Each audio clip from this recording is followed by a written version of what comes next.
নমস্কার, আমার গল্প পাঠ আসরে আপনাকে স্বাগত জানাচ্ছি। পড়ে শোনাচ্ছি ঈশ্বরচন্দ্র বিদ্যাসাগর প্রণীত রামের রাজ্যাভিষেক গল্পটির দ্বিতীয় তথা অন্তিম পর্ব। রামচন্দ্র যেমন অনুপম রূপ ও লাবণ্যে পরিপূর্ণ, তেমনই নিরুপম গণরত্ন শোভায় বিভূষিত। স্বভাবত সাতিশয় সৌম্য মূর্তি, মুখারবিন্দ সর্বদাই প্রসন্ন ও প্রফুল্ল রহিয়াছে। দেখিলেই অন্তঃকরণে অনির্বচনীয় প্রীতি জন্মে। সম্ভাষণকালে যাদৃশ মৃদু মধুর বচন বিন্যাস করেন, তাহাতে কাহার কর্ণকুহর অমৃতরসে অভিষিক্ত না হয়। রূঢ় বা গর্বিত, অসার বা অশ্লীল ভাষা কখনো মুখ হইতে নির্গত হয় না। কোনো বিষয়ে কদাচ বাচালতা বা চপলতা দেখিতে পাওয়া যায় না। সর্বদা সর্ববিধ লোকের সহিত সমুচিত সমাদরপূর্বক আলাপ করেন। সুতরাং নিকটে গিয়া কেহ কখনো ক্ষুব্ধ বা অসন্তুষ্ট হয় না। যে সকল বিষয় ঘটিলে লোক ক্রোধে অন্ধ হয়, তাদৃশ বিষয়েও অন্তঃকরণে বিকার মাত্র জন্মে না। কেহ কখনো সামান্যরূপ উপকার করিলে উহা মহোপকার বোধে সর্বকাল স্মৃতিপথে আরূঢ় থাকে। কেহ ভয়ানক অপকার করিলেও অন্তঃকরণে রোষের বা অসন্তোষের সঞ্চার হয় না। উহা অবুদ্ধিপূর্বকৃত বা অনবধানকৃত বিবেচনা করিয়া উপেক্ষা প্রদর্শন করেন। কখনো কোনো বিষয় অহিত, অসদৃশ, অপ্রমিত বা অপ্রীতিকর আচরণ করেন না। বিষয়মাত্রেই দেশ, কাল, পাত্র বিবেচনা করিয়া চলেন।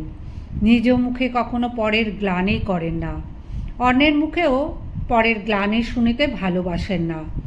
সচরাচর রাজকুমারের বিলক্ষণ বিলাসী ও ভোগবিলাসী হইয়া থাকেন। কিন্তু বিলাস ও ভোগবিলাসে কাহাকে বলে তাহা অবগত নহেন। আতপ্রায় মাত্রই শুভ অশুভ শব্দ নির্দেশ করিতে পারা যায়। তাদৃশ অভিপ্রায় মনে স্থান পায় না। যার পর নাই দ্রুতদর্শী ও ক্ষিপ্রকারী, সমদর্শী ও শুদ্ধাচারী, সূক্ষ্মদর্শী ও সারগ্রাহী, সত্যবাদী ও জিতেন্দ্রীয়, অমায়িক ও নিরহংকার, ক্ষমাশীল ও বিমিশ্রকারী, পরিণামদর্শী ও পরগুণগ্রাহী, বয়োবৃদ্ধ ব্যক্তিমাত্রেই মাননীয়, ধর্মশীল ব্যক্তিমাত্রেই পূজনীয়, গুণবান ব্যক্তিমাত্রেই আদরণীয়, হিংসা, দেশ, ঈর্ষা, অসূয়া, কৌটিল্য, মাৎসর্য প্রভৃতি দোষে একান্ত অনাঘ্রাচিত্ত, কখনো অসাধু বা অর্বাচীন লোকের সংসর্গে থাকেন না। সতত সৎ সংসর্গে ও পণ্ডিত সহবাসে কাল যাপন করেন। অদ্বিতীয়, বুদ্ধিমান, অসাধারণ মেধাবী, অশেষ বিদ্যায় পারদর্শী, অথচ মনে অভিমান মাত্র নাই। দয়া, দাক্ষিণ্য, বিনয়, সৌজন্য, ধৈর্য, গাম্ভীর্য, গুরুভক্তি প্রভৃতি সদ্গুণ পরম্পরার নিরুপম আশ্রয়স্থল। কর্তব্যকর্মের অনুষ্ঠানে কদাচ অনবহিত বা উপেক্ষাকারী নহেন।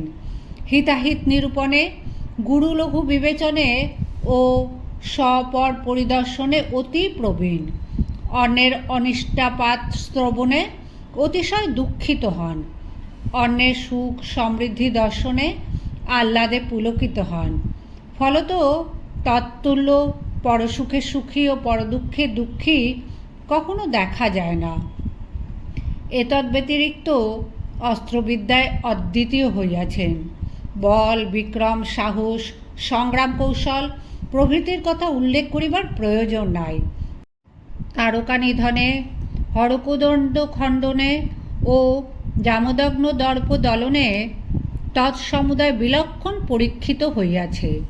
সন্ধি বিগ্রহাদি কার্যে যেরূপ চাতুর্য জন্মিয়াছে তাহা কাহার অবিদিত আছে।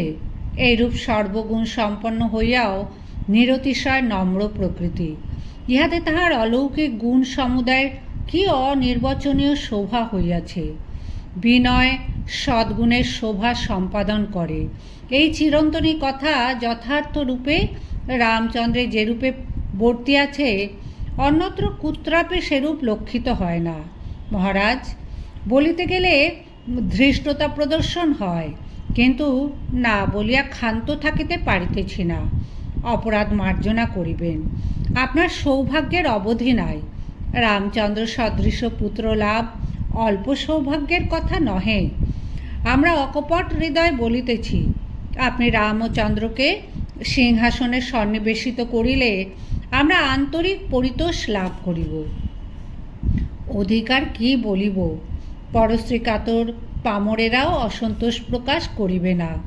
অনেক দিন অবধি আমাদের মানস ছিল রামচন্দ্রের রাজ্যাভিষেকের নিমিত্ত সকলে সমবেত হইয়া মহারাজের নিকট প্রার্থনা জানাইব, কিন্তু পাছে মহারাজের অন্তঃকরণে বিরুদ্ধভাবের আবির্ভাব হয়, এই ভয়ে সাহস করিয়া সে বিষয়ে অগ্রসর হইতে পারি নাই। এক্ষণে মহারাজ শতপ্রবৃত্ত হইয়া আমাদের মনোবাঞ্ছা পূর্ণ করিতে উদ্যত হইয়াছেন। ইহাতে আমরা আহ্লাদে গদগদ হইয়াছি।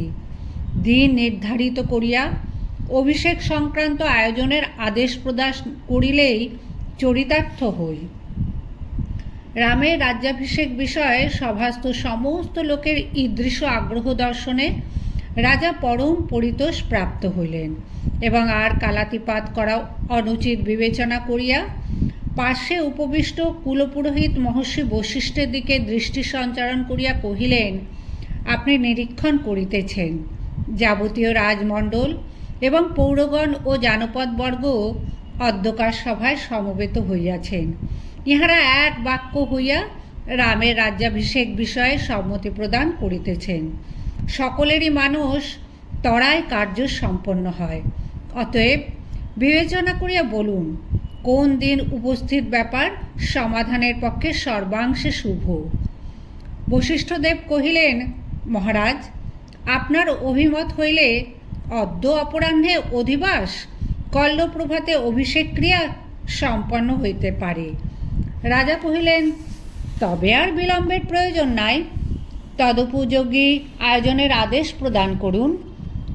বশিষ্ঠ তথাস্তু বলিয়া তৎক্ষণাৎ তথা হইতে প্রস্থান করিলেন।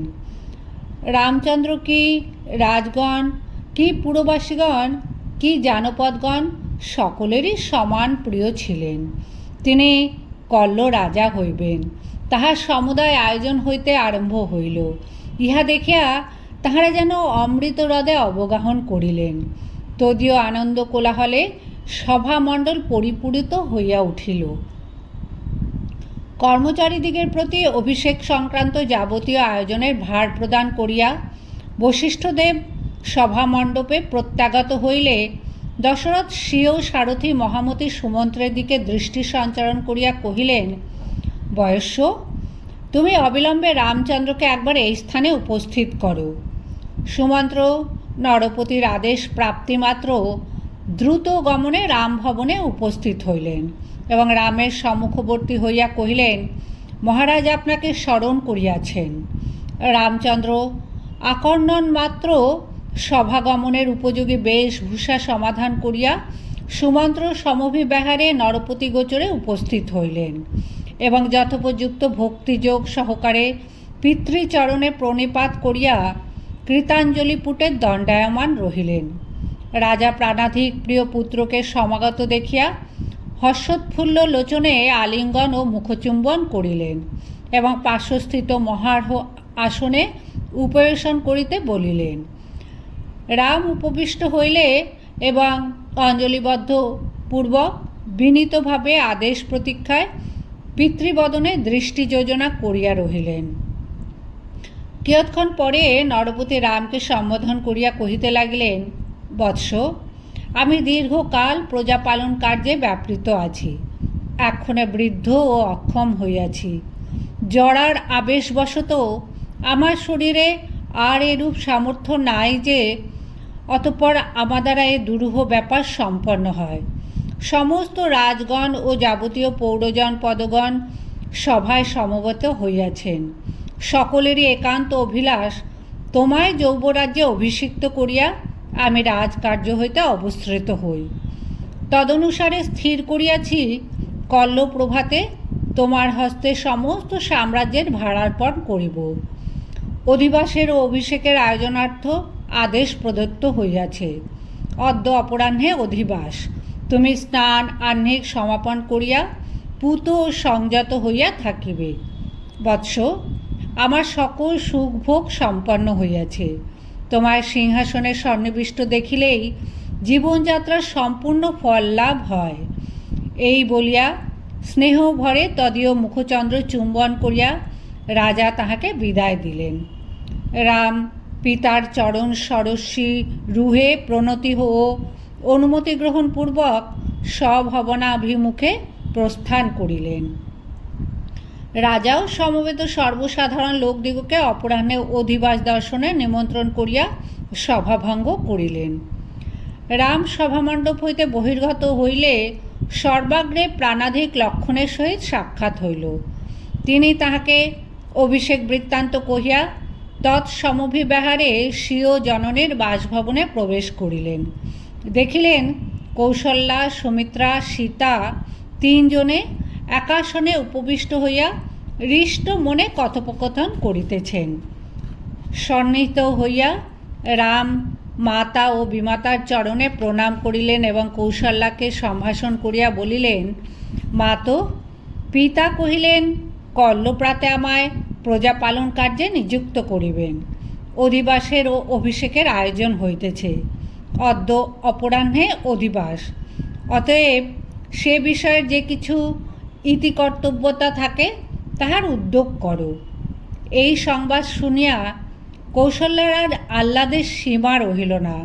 তিনি অশ্রুপূর্ণ লোচনে পুত্রের মুখচুম্বন করিয়া গদগদ বচনে কহিতে লাগিলেন, বৎস, রঘুকুল দেবতারা তোমায় নিরাময় ও দীর্ঘজীবী করুন। কি শুভক্ষণে আমি তোমায় গর্ভে ধরিয়াছিলাম বলিতে পারি না। আমার গর্ভের সন্তান সিংহাসনে অধিরূঢ় হইবে, ইহা অপেক্ষা আমার আর কি সৌভাগ্য আছে? তোমার সিংহাসনে সন্নিবেশিত দেখিয়া যদি এক মুহূর্ত প্রাণ ধারণ করি, তাহা হইলেই আমার মানব জন্ম সফল হইল। এই বলিয়া কৌশল্যা দেবতাদিগের নিকট পুত্রের মঙ্গল প্রার্থনা করিতে লাগিলেন। রাম মাতা ও বিমাতার চরণে পুনরায় প্রণাম করিয়া লক্ষণের সহিত স্বীয় নিকেতনে গমন করিলেন। অদ্য অধিবাস, কল্লরাম রাজা হইবেন। এই সংবাদ সর্বত সঞ্চারিত হইবা মাত্র সমস্ত অযোধ্যানগর শঙ্খধ্বনি, জয়ধ্বনি ও আনন্দধ্বনিতে পরিপূর্ণ হইয়া উঠিল। কি স্ত্রী, কি পুরুষ, কি শিশু, কি বৃদ্ধ, কি ধনী, কি দরিদ্র, কি মূর্খ, কি পণ্ডিত, সর্বপ্রকার লোক এককালে আহ্লাদ সাগরে মগ্ন হইলেন। গৃহে গৃহে মহোৎসব ও মঙ্গলাচার হইতে আরম্ভ হইল। রাজপথ সকল মার্জিত ও সুগন্ধ সলিলে সংস্কৃত হইতে লাগিল। সহকার শাখা ও সুশোভিত কুসুমমালা দ্বারে দ্বারে লম্বিত হইতে লাগিল। পূর্ণ কলস দ্বারদেশের উভয় পার্শ্বে সন্নিবেশিত হইতে লাগিল। প্রত্যেক ভবনের উপরিভাগে পতাকা সকল উড্ডীয়মান হইতে লাগিল। গল্পপাঠ ভালো লাগলে চ্যানেলটি সাবস্ক্রাইব করবেন এবং পরবর্তী ঈশ্বরচন্দ্র বিদ্যাসাগরের কোন গল্পটি আপনি শুনতে ইচ্ছুক কমেন্ট বক্সে অবশ্যই জানাবেন।